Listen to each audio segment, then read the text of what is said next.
All right. So today, Steve White and Davida Horwitz, yes, I'm saying your name correctly, owners of the Grail Moviehouse in Asheville, North Carolina, joining us. Thank you so much, guys.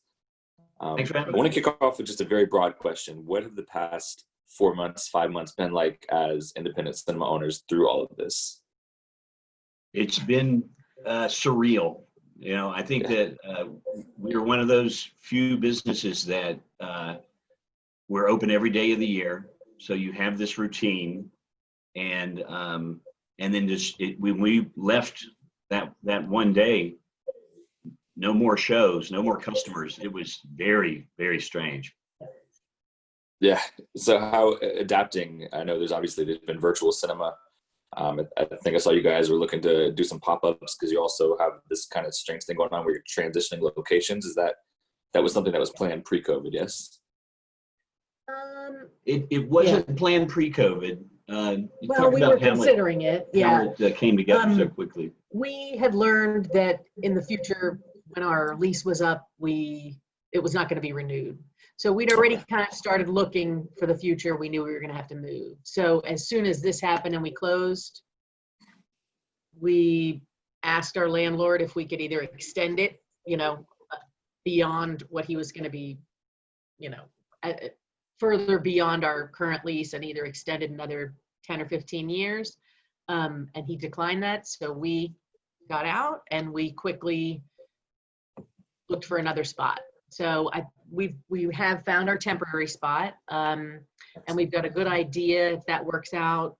I think we'll be there about 6 months is what the lease is now, and we'll see how that's working. And very close by, there's a couple of other spots where we can build out another cinema. So that's been lucky for us that it actually turned out good to not be in a space paying a lease. We realized very quickly that we could wait this out, and then once things build up again, we could be very busy again, and then have to suddenly cut ties with our building and relocate. So this amount of time that we have has helped us to make a more thoughtful plan about how to do that. And right, just kind of accelerated and pushed you the way you were already going anyway. We made that decision. We realized that, I think, very quickly that this wasn't going to go away in a month or 2 months. And we thought it's either get out now and save ourselves or stay there. And who knows what would have happened in that location. Yeah. So.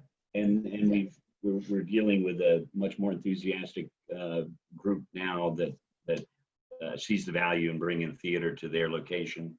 And that, even though we were downtown Asheville, it was getting more and more difficult to run a theater like ours with the changes in parking and just priorities for certain businesses downtown versus other parts of town.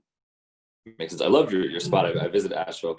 We're in Savannah, Georgia, so a few hours, but went there in April of 2018. I think it was like when what I saw was the Avengers Infinity War there, because we had like one time to catch a movie, and I was like, I have to see something. This theater looks so cool. It was such a cool concept. I mean, between the seating and everything, that's something that I think you guys seem super creative. So no matter where you're at, you're going to keep that same energy around it. So you sat in those purple chairs in Theater 1 for Avengers, and we're keeping those. I got to, but it's such a cool experience. I think and we still have some couches and comfy chairs that we're bringing with us, and we're looking at buying some new seating we're hoping to expand actually to 4 screens when we eventually build out the permanent location, and that will give us a little more flexibility to hold on to certain titles and to bring in certain titles that we might have had to pass on in the past. That's awesome. You guys were actually inspiration for us here, because I had just moved to Savannah from Jacksonville. Jacksonville has a really cool independent cinema called Sunray, and that's what kind of launched us doing our pop-ups. I was like, this experience sitting on a couch, kind of still in a movie theater, it inspired us to start doing pop-ups, to try to do something different. So I love that cinema, so I'm excited to see what you guys do. Well, when you first contacted us, and you mentioned that you do event cinema, pop-ups, that kind of thing, that is part of the transition plan that we have here. Is we will have our temporary 1-screen space, but we also have some partners we're working with to do some pop-up shows. And it's a whole new world for everyone. So we're going to have questions for you about your experience, and Well, especially hopefully I'll be able to answer a little bit. outdoor shows and just logistics and people's responses to the types of events that you've done. Oh yeah. We've been doing it for almost 2 years now, so it's varying degrees of success, but it's been fun. Yeah. Right. So with cinema, with things, I think before COVID, things were kind of trending towards streaming. I'm sure you guys saw that. Obviously more and more new releases going to this service or that service. I even saw that in the Cannes festival market recently that the new Will Smith and Antoine Fuqua film was picked up by Apple, who had a bidding war with Warner's. Now, do you think that obviously that's where things were trending and COVID's kind of accelerated that? Where do you see kind of the state of cinema and people actually going to the movies as like a regular thing? And I guess even pre-COVID and post-COVID, because I do feel like it's not much of a change, as much of an acceleration. Would you agree? And what do you guys think about that? You want to go first? You go Well, I think, so we transitioned to virtual, and I don't know how much, a few of the distributors were really acted very quickly, and they did it kind of, I think it was a win-win for the theaters and for those distributors who, instead of just dumping those movies that were supposed to be running in theaters, dumping them on a streaming service with no promotion, they got the art house crowd to help promote, and they're splitting the proceeds, so it was helping us and helping them. But to be perfectly honest, it's not sustainable. It's not sustainable economically. Right. But it's really good it has kept us in contact with our audience. And it's been just as much work as putting out regular movies every week, honestly. As far as It's the promotions, website. that's Right, still right. going on. It's really pretty much the same as if we were running a regular movie in that social media. We tried the virtual cinema, which for us it was a little different since we don't have a permanent location. We only show a certain amount of new releases, but it was the same. I was surprised by how much work it was, and we had a lot of website visits, a lot of response, but kind of I guess the same. There weren't as many. If everybody who said great idea, let's go to the website, bought a ticket, we'd be doing great. But Yes, yeah, and that's okay. It's kept us in contact, but so I think it's also been difficult because it's been such a hodgepodge, and a lot of the distributors, some of them have very difficult platforms to use with a big learning curve. So there's tech support. Yeah. That we ended up getting, and I'm sure if you had some sales, you had to deal with tech support. Oh yeah. It's just complicated. Some And it people, is, yeah. half of the distributors use this platform that doesn't work on Roku. And Yeah. that's our way of watching. We use Roku, and it's just very frustrating. So there's not a good set of standards. But you brought up streaming In general. before COVID, and Netflix was doing a few titles where they had limited theaters, could run these films either a week or 4 weeks before they opened, or the same week. So we did Marriage Story same week. We did Irishman, and we did Dolomite. So those big three we did for week-long runs, and they performed about as well as a very small independent movie. Whereas in a normal situation, Irishman would have been one of the biggest pictures of the year just because of everything about it. And Marriage Story as well. I mean, when you have that ability to see it for free, most people have Netflix. It just kind of devalues the theatrical. Now, there's one exception to that, and that was El Camino when they made Breaking Bad. So they let it in theaters for 1 week before I think it was released on Netflix, or it might have been that. It might have been the same day. I think if I remember correctly, it was same day. You could have seen it, but we had people travel because it was an event. Had people from South Carolina come. And Tennessee. And so we did and actually it was 3 days. It was just 3 weekend days. Well, I think it sold out, and then we added the 2 more. They added it because they saw the response. So that was the kind of thing where the fan base was such that they wanted to see it on the big screen, and and it was a very short window that they could do it, so they had to commit. It was also promoted.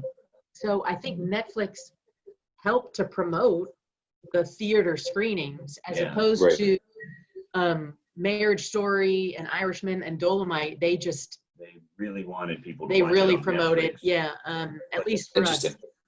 It's Yeah. kind of backwards, you think, right? You have the kind of extension of a TV show gets the heavy promotion for theaters, but not the movies Yeah. themselves. That's a little weird. I wonder, that's kind of actually Scorsese touches on. And it really was, and I think it, it's different to see things in a theater. It really is. For sure. And I feel bad for those movies because they were great movies. Yeah, I know. They were. Oh no, for sure. Ran That's Dolomite. funny. My wife and I, we were in New York City to get married, and we saw Marriage Story in the IFC theater the night before we got married, which is a strange movie to see the day before you get married. Wasn't it wonderful? It was great. So good. No, it was quite an experience for sure. But that actually touches on an interesting topic, because I think more and more we see streamers giving money to the filmmakers to direct episodic television, right? You have last week we had the gaffer for Barry Jenkins talking about Underground Railroad, which is his 10-episode follow-up. It's just a 10-episode single story that he's following up if Beale Street could talk with. And I wonder, because I think more and more people are going to be viewing things at home. I mean, definitely, I don't know if we say forever, but it definitely seems like that's the trend. And I think at-home watching is more for comfort, right? People like to have those same people on in the house. I wonder do you think the theaters are going to go towards showing those type of films? Like showing these kind of mini series and doing an episode today, tomorrow, and next week? I think the serial concept is always going to be around, but it's still going to be those very few franchise blockbusters, right? So Right. The closest thing I think could have worked with what you're saying, and I wish they had done this, is Endgame. Avengers could have been 2 movies, 2 months apart, and they would have done another, 1/3 the box office, because everyone would see the first one. Everyone would come back to see, or almost everyone would come. And I think it has to be a level that is such a phenomenon to make that work, because people not everyone sees a movie every 2 months or 3 months. Now we have some customers that see 1 movie a week or 2 movies a week, but they are the art house crowd that is part of their lifestyle. Of course. So I think that going for the average moviegoer, it's kind of an event to go out to the movies, and I don't know that they would do what you're saying as much as they do at home, because it's just so easy, and it's much easier to be part of your routine. When Mad Men was still on, it didn't matter if we had to wait 2 years for the season to start. Once that season started, every Sunday night we were watching Right, TV. And What We Do in the Shadows right now. If What We Do in the Shadows is on, we're going to see it every week. I remember the theater. Every week now, would we go to the theater? But Probably would we not. go to the theater for the end of for the last episode? Yes. Yeah, that would be. Yeah. So maybe that could be the answer, is it's those high level shows. And Game of Thrones, a lot of smaller theaters would have Game of Thrones nights. Probably, HBO probably didn't like that, but they did that. We never did. And they would pack the house, because that is fun to watch with a huge group. Right. But I think the bread and butter for theaters is always going to be the first run of whatever type of movie. First run art house movie. Obviously, first run studio movie. That's where they make that big first chunk of money on a production. Of course.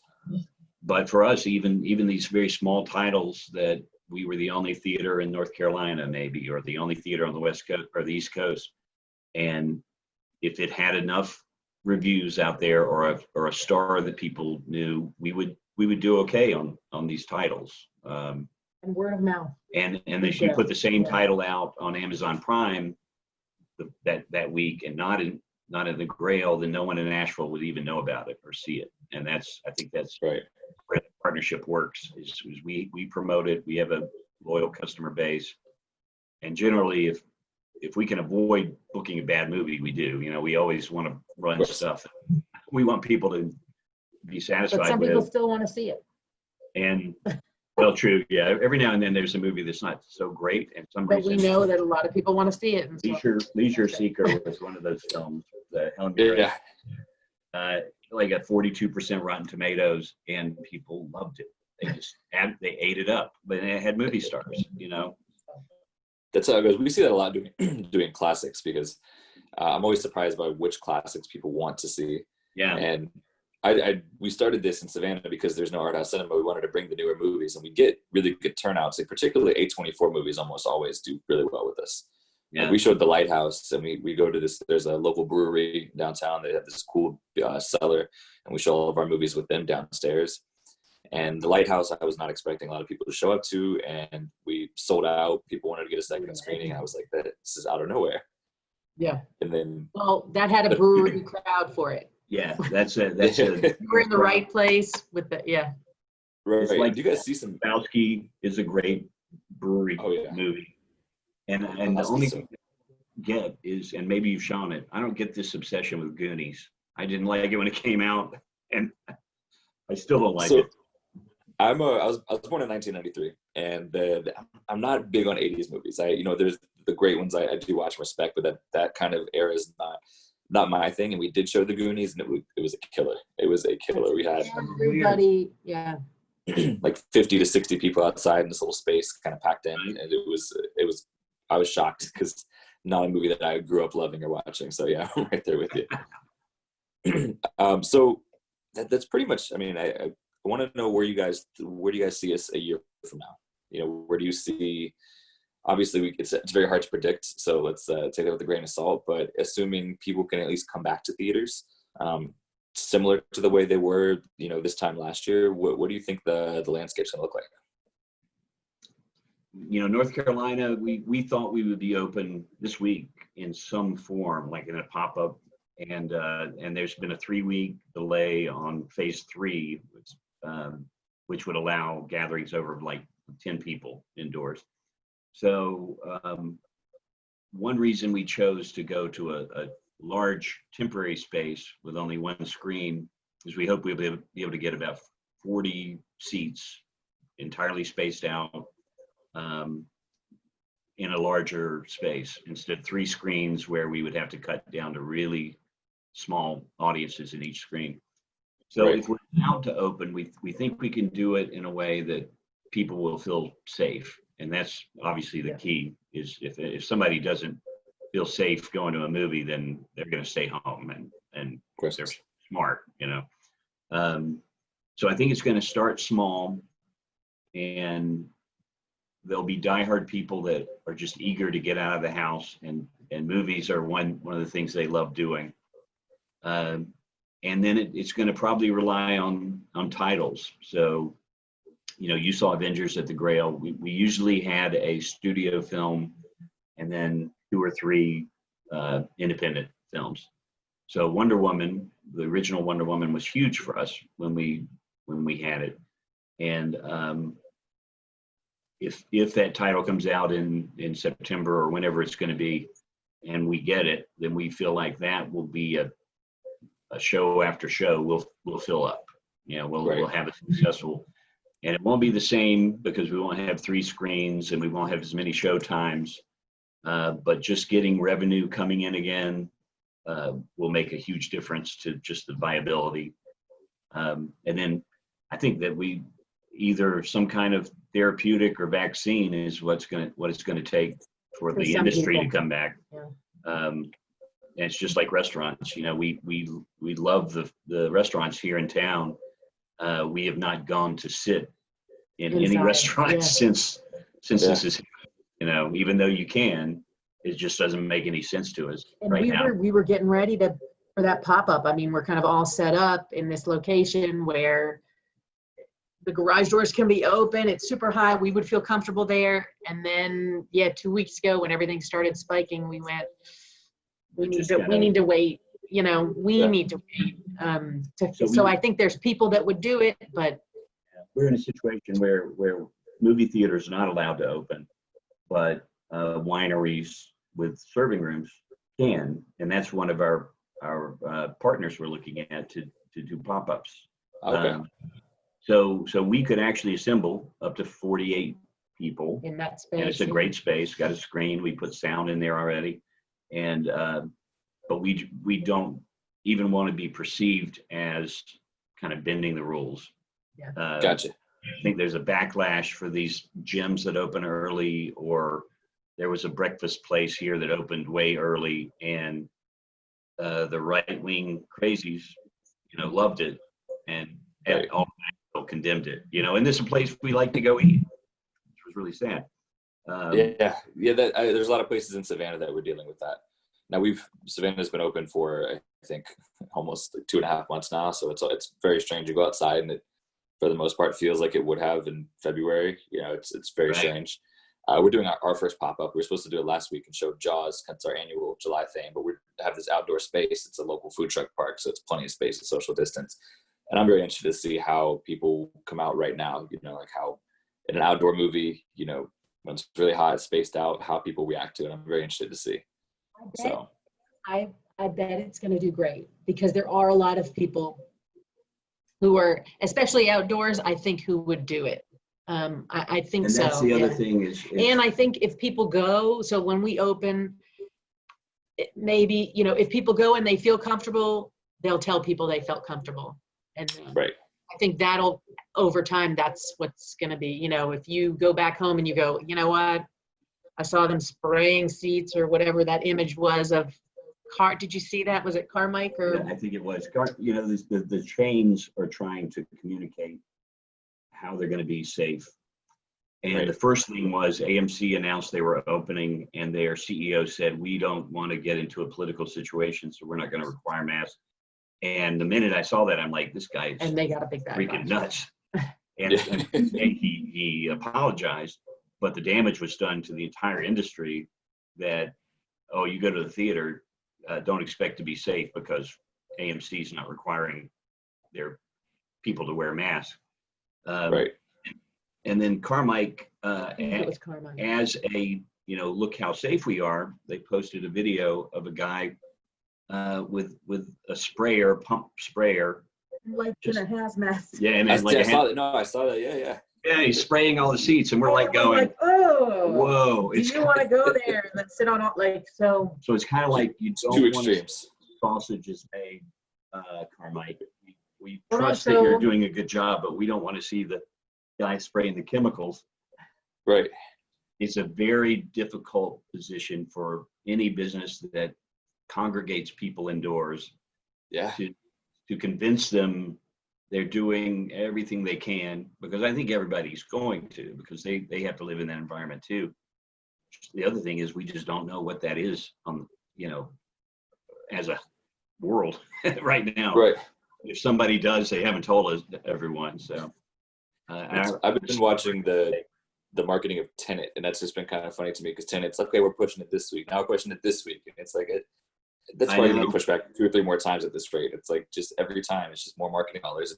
It's very interesting to watch that movie, because that's obviously, being marketed as the movie to bring us back to theaters. So That's it. yeah, and we were very excited about it because we were following the kind of the webinars about the industry, and then they released the running time, and it's like 3 hours and 20 minutes, and we're like, I know, oh no. it's still, I did not see that. Oh, man. and I'm not sure. I mean, that's what it was. So I don't know if I have to look it up and So see if it's changed, or I went, oh my God. You really need a Lion King or something. You need something that comes in at 88 minutes, and Right. that's the way Yeah, you 3 teach. hours. It's supposed to be 3 hours and 15 minutes. Yeah. That's Which is insane. hard. It's funny. Chris, I guess he did Dunkirk, and that was just so short that he had to make up for it with Tenet. That makes the most sense. We ran Dunkirk. It was awesome. Well, guys, before we get out of here, we'd like to ask everybody, what's your favorite thing you've watched this year? What's your favorite release this year? I know you guys. I guess you guys are keeping up with everything. We were talking a lot about last year. So this year there weren't that many titles that we ran. Well, I'll go to last year first. Well, Parasite. Yeah, Yeah. we love Parasite and once upon a time in Hollywood. Fantastic. Well, But Booksmart. Booksmart was the one I So remember. it's last so funny. year, That last just year. And good. I mean, really good. like Olivia I Wilde, wish I would have seen that in theaters. It was so director, good. and I would love for her to hear that because that was so well done, and just so fresh. It took a genre that Oh, agreed. yes. So We like Dolomite. yeah, Dolomite was We love wonderful. Dolomite. Eddie Murphy is phenomenal. We love Marriage Story. Marriage Story was amazing. So we're talking 2019. Did you guys see You know what? Waves? For the Lady on Fire. Yeah. That So Portrait was one of the last films that we still had was on the the last screen. film I saw in our theater. Really? And And it was so, It was amazing. That was. it could win the Oscar this year because there's just not going to be that many titles.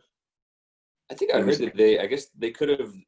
It was actually would have been last year, but they didn't submit it. I don't know how true that is, but I heard that. well, it was supposed to open for Christmas because we were supposed to have it for the Christmas weekend. I think that was one of our, And I think and then they pushed delayed it and delayed it. So I'm not sure if it ended up being in contention for that or not. Probably. Yeah, And I they love may it have- because I love that film. It's such a good watch. Yeah. Did you guys see Waves from A24 and Trey Edward Schultz last year? No, we didn't. No, not yet. No.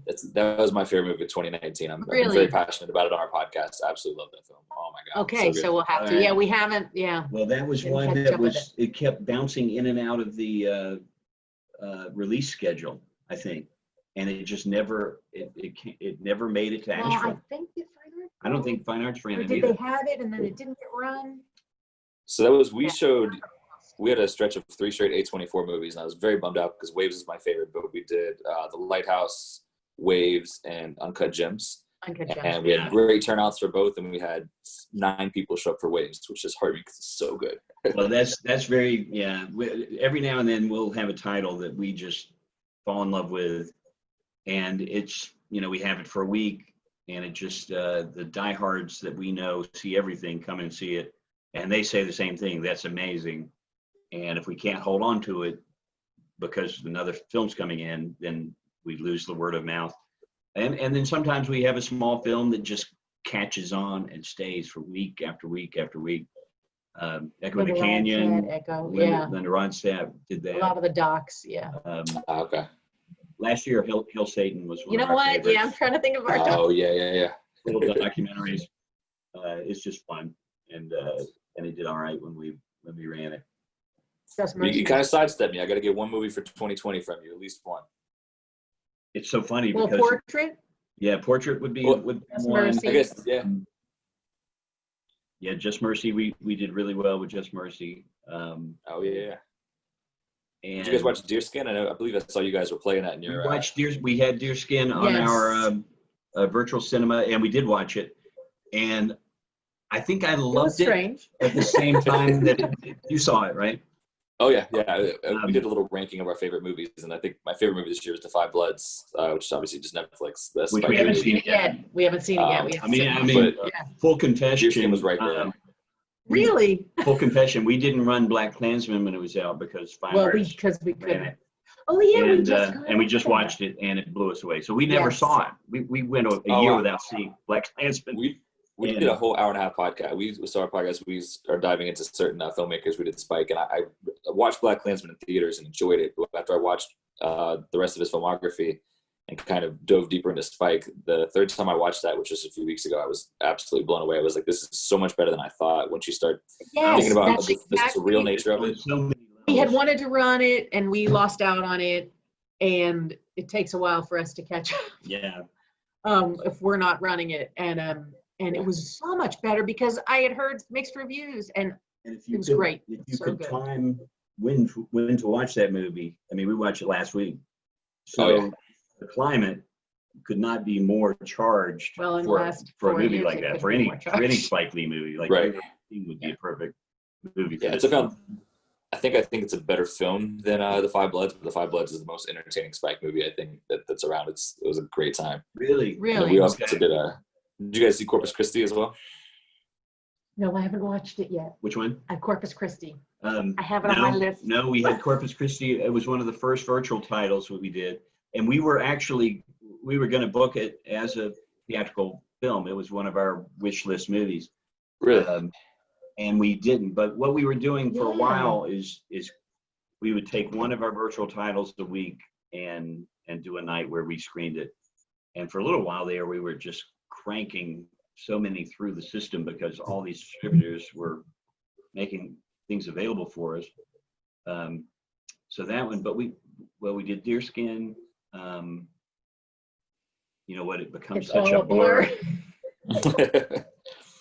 And even when we were running 3 screens, which meant sometimes we'd have maybe 5 or 6 movies depending on how the week worked out. We would go a long time without seeing a film, just from operating daily operation theater. But every now and then there would be one that came along that we would make. Well, and we've been, and when we're home, we have the kids, so we catch them up with movies that they've never seen before. So that's true. We did the same thing with the virtual cinema. I was trying to keep up with, because we did virtual cinema for a little bit. We didn't do as many titles, but we did I was like, I'll watch all of them. I think I did 3, and I was like, I can't keep up. I know. Yeah. Our first ever interview. I have my link for The Last Tree waiting for me. So there, and just like the regular indie distribution schedule, there are really terrific movies, and then there are some that are kind of flat, you know. Yeah, we kind of ran our course out of after about 3.5 weeks. I feel like then it was just the titles weren't as easily marketable for us, and then I was really excited because Neon was doing some, but Neon was also releasing theirs on Hulu same day, so that was kind of so that's interesting. You know, we tried to stay away from those because, and now we see a couple of our Magnolia picks are like, it's been tricky because if you can see it on Amazon for free. Right. Why am I putting it, you know? Or Hulu. Yeah, or Hulu. Exactly. Yeah, if I was thinking to myself, if I really want to support a business, I'll do it. But it's asking a lot of somebody to avoid a free showing to come pay, you know. Same as like Netflix and theaters. I guess and not it's just different that. in theaters because you can go to have an experience, but it's the same screen. And then have to go through all that trouble of mirroring or whatever you're going to get, you know, logging in and everything. It's a whole. Right. Whereas if you're used to buying or used to watching on Hulu, then you just push a button and it's free. So that's one of those situations where the business deals behind the scenes, you know, they've worked that out probably even before any of this happened. And then of course the virtual cinema part just doesn't fit into their vision or their deals. Yeah, I guess we're actually extremely pleased that they came up with this at all. Like Oscope was one of the first distributors to do something, and they are always on it. They are always very innovative. And what was that? Was one of our first titles. That was a great movie. Gosh, I'm blanking on the title. The woman who had an abortion. Never, Rarely, Sometimes, Always. St. Francis. Have you seen that? I was actually watching it last night. I started at like 2 a.m. So I watched about 45 minutes of it. I'm going to finish it today. Yeah, really? That's when I was waiting to. Great little film. It's like one of those indies. Very well done. Years ago, that would make somebody's career. They come out with a little movie like that, and go like, "Oh, this is a talented person. They're going to get a Hollywood movie next." So I think the Vast of Night on Amazon. I forget the director's name, but I don't know if you guys saw that one. It's like an hour and a half sci-fi. I think it was $700,000 that the director paid for himself. It's really takes place in the 50s, very old school, and that's one where you see what he did with that budget, and you're like, what is this guy doing next? So yeah, we don't get nearly as many of those as we used to. You know, this breakout. Right. Of course, because usually streaming world is kind of cut into the old indie world. You know, it would be tough for Spike to make She's Gotta Have It in this environment. Right. Yeah. Even with these up and coming directors, you have that one hit in your next movie, you get such a big budget, and usually it's kind of hard for them to make that gigantic jump. But well, guys, that's kind of all I have. I don't know if you guys have anything you want to send out to the people, any good cinema messages or. I just hope everybody comes back to the movies and we can do that soon. That's a big, Yeah. and hang in there. Everybody's got their own businesses or their jobs and everything else. It's just, we'll make it through there. It's just how Are you long will looking it take? were you looking at getting a permanent home or? We were in Savannah. We were kind of just looking to do like a semi-permanent thing, similar, because one, it just there's not a huge market here for movies. When I moved here and I spoke with a couple of cinema owners, reached out to you guys, another one, they kind of told me it's for whatever reason the Savannah market is kind of finicky when it comes to those movies. And also, we just currently don't have the budget for a DCP projector, and if we're not doing DCP, then there's really not a point in having a full permanent space. But our idea was kind of partnering with a local food and beverage place, whether it's a bar, full restaurant that has an event space, and operate it out of there weekends at a time when there's enough films to book. That's what we were going for. So if there's 3 or 4 films we can do, 3 or 4 really cool indie runs, we can just take that whole weekend and make it a cinema. And then when it's not, we have that ability to shut down, because we are super grassroots. It's just a few friends of mine. We put as much money as we had together just to get our setup and start pushing it this way. So no brick and mortar just yet. Neon, you're good, Yeah. What's that? And when are you doing your outdoor? You say it one more time. I'm You're sorry. going to do your outdoor pop-up. Or is that When? kind of ongoing? So we're doing Jaws on Thursday, and then it just depends, because some of our partners have less space and are still not ready to try to bring people in that capacity. So I think it just depends on the people's comfort level, like you guys said. Luckily outdoors people are a little bit more comfortable, but it's also when we license those movies, we go non-theatrical and we don't sell tickets.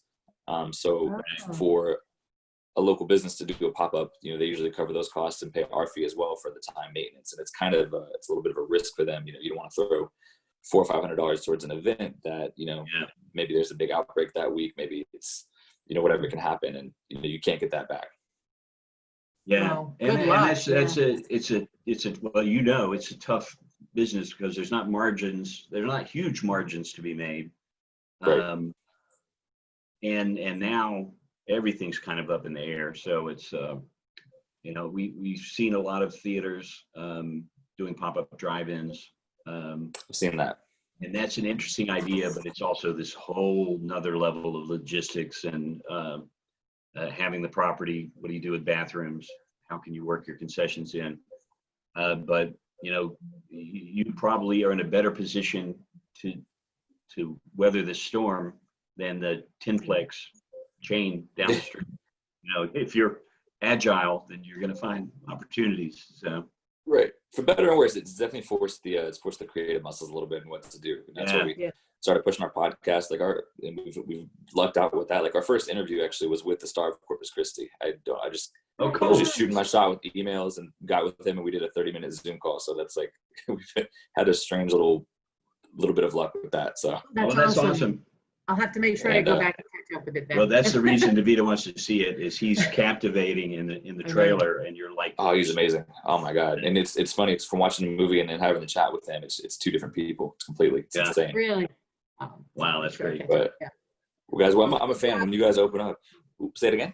I was going to say good luck on Thursday. Oh, thank you so much. Hopefully the weather. We were actually supposed to show it last Wednesday, but got rained out. So that's the other downside of these outdoor films. Yeah. Especially in the summer, you're even if it's not raining during the movie, if it rains an hour and a half before, people are going to come out and less and less. Yeah. But guys, again, I look forward to you guys opening. I'll definitely make a trip up to Asheville. I miss it. I love the mountains there. It's also just too hot here in Savannah. But and we haven't been down there in probably eight years or so. Something like that. Yeah. We stayed at the Thunderbird. I'm assuming the Thunderbird's still there. I'm not familiar with the Thunderbird. Thunderbird's the Thunderbird motel. That's, okay. Yeah. Yes, the little the old school motel. Yes. Yeah. They left a what is it? A moon pie. Turn down service with moon pie on your pillow. Yeah. It's funny how small as the city is. I know Asheville's also small. It's funny the places that you just never see, despite being right next to it all the time. Yeah. Right. But, Exactly. But no, I love how adaptable you guys have been. Like, watching, keeping up with your social media. It's been like great to watch that. I love watching. I think people who love movies are creative people, usually anyway. So it's good to see the creative muscles kind of flow in there as well, and seeing what you guys do next. And again, I appreciate your time, and All right. so hopefully we'll all Appreciate be it, back in the movie soon, right? All Thank right. you very much. Thank Good you. luck. Bye-bye. All right, guys. Bye now.